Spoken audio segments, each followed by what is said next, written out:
UFC Canada has officially ended, and we are going to go through it from start to finish. A bit of a weird card, a wacky card, but also an entertaining card, don't get me wrong. But we have got a lot to talk about, ladies and gentlemen, a lot to talk about. And let's start with the first fight of the night, which was Melissa Croden against Tainara Lisboa.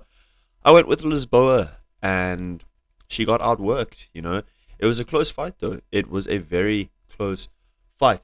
In the first round, Lisboa looked to be controlling the fight for the most part. I mean, Melissa Croden was huge going into this fight. You could see the difference in size drastically, and Lisboa was looking good, but then end of round two, Croden hit a second wind, and then in the third, she was just absolutely pouring it on Lisboa, and yeah, managed to get her out of there. Really impressive win for Melissa Croden, and I'm excited to see what she has next for herself. Then we move on. Azamat Bekoev against Yusri Balgarui.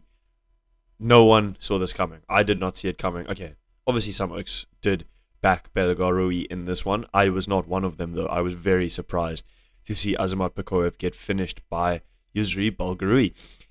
Fight stopped because Bekoev was out on his feet. Let's not beat around the bush. He was not there.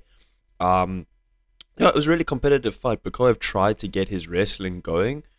And he kind of got a few successful takedown attempts and things like that. But overall, he couldn't get his wrestling going. And I thought that was going to be many thought that was the fashion in which he was going to be dominant. But, hats off to Bulgarui. He really stuffed that takedown defense. And ultimately, being a kickboxing, I don't know if he was a kickboxing champion or not, but I mean, he's fought Adesanya and Pereira and the likes of those guys. And, his stand-up, his range control, his reach, all of that proved to be way too difficult for Bekoev to deal with. And, he put him out on his feet. So, dominant performance from Bulgarui, and that's a really good win over the surging Bekoev. So, we'll see what he has next. Then, moving on, Stephanie Luciano against Ravena Oliveira. Picked Ravena Oliveira to win this. I mean, what am I talking about? I picked Luciano to win this one, and that's obviously what happened. I'll be honest, guys, I actually missed this fight, but I think this was a gimme. Everyone knew Luciano was the better fighter than Oliveira, and it wasn't surprising to see Luciano come away with the submission win. But to be honest, Oaks, I didn't see this one, so I'm not sure what happened, but classic Stephanie Luciano taking the dub. Then we had an absolute barn burner in Jordan Santos against Danny Barlow. Danny Barlow, what a disappointment, hey? I saw him get knocked out by Sam Patterson and said, you know what, that's fine, that's not a bad loss. Jordan Santos just lost to Ozzy Diaz, so let's take Danny Barlow to knock out Jordan Santos in this one, and that's just completely not what happened. Shocking stuff. I mean, how good is Ozzy Diaz, or how bad is Danny Barlow in actual fact? Really weird fight. Barlow was supposed to be the clear favorite in this one. He was supposed to win this one easily, but he just couldn't. He couldn't find his finishing blow, and he was getting backed up by Jordan Santos, and it just wasn't impressive from Danny Barlow. Fun fight to watch though, but yeah, Barlow ended up on bottom position in that third, and then you just knew he wasn't going to get back up. Both guys need to work on their gas tanks big time, because towards the end of the second and the third, they were on very tired legs. But that was the story of most of UFC Vancouver, to be honest. But yeah, good win for Jordan Santos. Danny Barlow, not sure where he goes from here, but Jordan Santos has now proved that he can get good wins, so let's see who they match him up with next. Then, Bruno Silva against Hyung-Sung Park. I picked Bruno Silva, the underdog, and my boy got it done. I just didn't like what I'd seen of Hyung-Sung Park recently. I didn't like what I saw in the Road to UFC final when he got knocked down, and then he got the submission finish afterwards. He obviously got submitted by Tatsuro Taira. This guy is not so great on the ground. He really has a hole in his game there. And someone like Bruno Silva, who's coming off two devastating KOs, Hyung-Sung Park had to finish him or had to get the win. This has significantly derailed his hype train. He's gone from being 10-0 to, taking a short notice matchup against Tatsuro Taira and getting submitted, and now coming up against number 14th ranked old man Bruno Silva, who's coming off 2 devastating KOs, and he got submitted again. So clearly he's not ready for that higher level, Hyung-Sung Park. Yeah, clearly he's not ready yet. He's still got holes in his game, and Bruno Silva exploited those holes. It was a competitive fight for the most part, but yeah, I mean, Bruno Silva actually just looked better than Hyung-Sung Park. I think the veteran came into play. The UFC experience for Bruno Silva paid dividends here, and yeah, Hyung-Sung Park was an exciting prospect, but I think after these 2 submission losses, he's got quite a bit of rebuilding to do. So we'll see if he can get back there. Anyways, moving on. Cody Gibson against Aoki Leng. Another banger of a fight ending in 21 seconds. I mean, yeah, Cody Gibson, the 38, I think it is. 38, 36, he's around that age. But anyways, back end of his career coming up against Aoki Leng, who's had a tough run in the UFC, to be honest. But, yeah, I mean, he absolutely got it done with just a 1-2 down the pipe, landed it flush on Cody Gibson's chin in the first 21 seconds. I mean, there's not much more to say about this fight, really. There's nothing really to break down. It was so short. They kind of started and got found a range for a couple seconds, and then Aoki Leng just absolutely turned his lights off. So good win for him. I'm not sure where he goes from here. This isn't exactly a big win to kickstart a title run or something like that, but it was a fun fight to watch. It was a fun knockout to watch. But yeah, let's just move swiftly along to our final one on the prelims, which was Drew Dober against Kyle Prepelec. A weird fight. 1-1 going into the third round. It was a close fight. Both Oaks were landing. Both Oaks were hurting each other. It was really fun for those first 2 rounds. And then round 3 was even better. But yeah, it was strange. Obviously, Drew Dober kicked Prepelec square in the nutsack. Like, that must have hurt so bad. Obviously, Kyle Prepelec takes the full 5 minutes. Dober also gets 5 minutes to recover. Ref takes a point from Dober, and then Dober goes, well, I'm not drawing this fight, and he just comes out like a bat out of hell and puts Prepelec away with the TKO. You got to feel for Kyle Prepelec because he probably was still dealing with the aftermath of that nut shot. Yeah, but ultimately Drew Dober knew what he needed to do. He knew it was going to be a draw if he didn't get that finish, so he got that finish, and hats off to him. He did what he needed to do. You got to feel a bit sorry for Kyle Prepelec, but I don't think Prepelec's that good. A loss to Benoit, now a loss to Drew Dober, 18-10. I don't know where he really goes from here, to be honest. He's probably got 1 fight or whatever on his contract, but yeah. What? Sad for Kyle Prepelec, but good one for Drew Dober. And anyways, let's move into our main card. First fight, Kyle Nelson against the steamroller Matt Frevola. Oh my goodness, another refereeing blunder, ladies and gentlemen. And this came from Dan Mergliata, if I'm not mistaken, a veteran in the game, making one of the weirdest mistakes. I can't believe it keeps happening. I cannot believe it keeps happening. How do refs keep making these stupid mistakes? It's like they're all rubbing off on each other. But anyways, end of the first, these guys have been going back and forth. Matt Frevola is just swinging wild bombs. He's doing spinning kicks, all of this, and he's not hitting Nelson at all. He's just missing. He's wasting energy. Really a stupid fight. I mean, that is kind of his style, I guess, but he was just getting outworked by Nelson, and Nelson was hitting the way more accurate shots and doing more damage than Frevola. Frevola was just, he was just wasting energy. And anyways, towards the end of the first, Nelson knocks him down, gets him in all sorts of trouble. Frevola was definitely out, like easiest stoppage ever. Mergliata steps in because it's the end of the round. He didn't wave off the fight, so I'll give it to Mergliata there. At least he didn't wave off the fight and go back on his decision. But he stepped in 3 seconds before the end of the round to pull Nelson off Frevola. So did he genuinely just think it was the end of the round? I don't know how you mess up that bad. But anyways, he robs Carl Nelson of a TKO in the first round. They go on to fight the next 2 rounds. Similar sort of stuff. Rivola has nothing to offer for Carl Nelson and is just trying to find these big blows and keeps missing, swinging wild, and Nelson picked him apart. Wasn't the most entertaining fight, but flipping hell, man. How did these refs keep making such stupid mistakes? But anyway, Carl Nelson won twice, one by TKO and one by decision. Moving on, Charles Air Jourdain against Davy Grant. Air Jourdain is here. Many thought crafty vet Davy Grant was going to get it done, but I was like, no chance. Charles Jourdain is energetic, he's wild, he's exciting. Davy Grant has got it done many a time, but this was not the one where he was going to get it done. And Air Jourdain came out there, threw a couple flying knees, landed a couple, and then he landed the flying knee, which put Davy Grant on his back.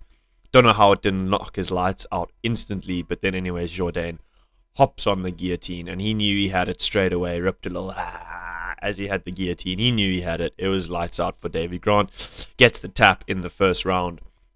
Really impressive win for Charles Jourdain. He's looking very good at bantamweight. I like this weight class on him. He looks big in that weight class, and he's doing some damage. We've got a new bantamweight contender on our hands.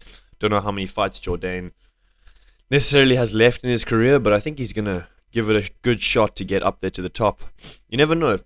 The biggest thing these guys need is to be able to fill in on short notice, and then they can get a chance to fight. Because if they fill in on a short notice fight that's with top level competition, like Brendan Allen just did, and you win that fight, suddenly you're in the conversation. But yeah, good win for Charles Jourdain over Davy Grant. Thought that one was going to happen. Then this one, Manon Fiorot against Jasmine Jasudavicius. I took Jasmine Jasudavicius as the underdog here. I knew I was being bold. I knew Manon Fiorot has some of the best takedown defense in this women's division. And she absolutely sparked Jasmine Jasudavicius out. Put her on wobbly legs, got her dancing to the stanky leg. Flipping. She was trying to Dougie. It was crazy. Yeah, Manon Fiorot knocked her senseless and then got the ground and pound finish. Jasmine Jasudavicius had the audacity to protest the stoppage, but I mean, my darling, you were out. Yeah, no reason to be protesting that stoppage. Hats off to Fiorot. Absolutely goated. What can I say? I mean, I really like Manon Fiorot. I do. I prefer, I'm more of a fan of Jasmine Jasudavicius, and I just thought, maybe she gets lucky here. Maybe she pulls off a little sub out of nowhere when she's 3 rounds down or something. But no, that was not the case. Fiorot absolutely cracked her, checked her, and said, "Cheers, bud." So yeah, exciting stuff from Manon Fiorot, and I'm sure she'll be back fighting for a title in no time. Marlon Chito Vera against Ayman Zahabi. Another exciting fight. Another fight where Zahabi showed he has that dog in him. Got knocked down in the second round and just kept on pushing. Chito Vera was upset with the decision. He thought it was a robbery. And I don't agree. Look, I had Zahabi winning this one, so maybe I'm a bit biased. But, I mean, Zahabi, in my opinion, outworked him in all aspects on the feet. Like,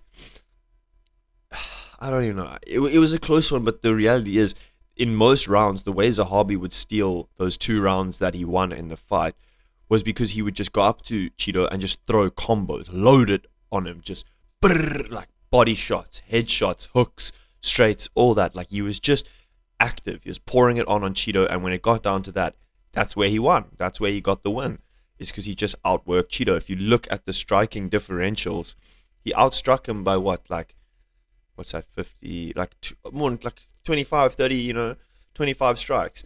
So I don't think Chito can claim robbery there. I think at the end of the day, he got outworked by Zahabi, and Zahabi knew what he needed to do to win those 2 rounds that he won. I think it was the first and the third.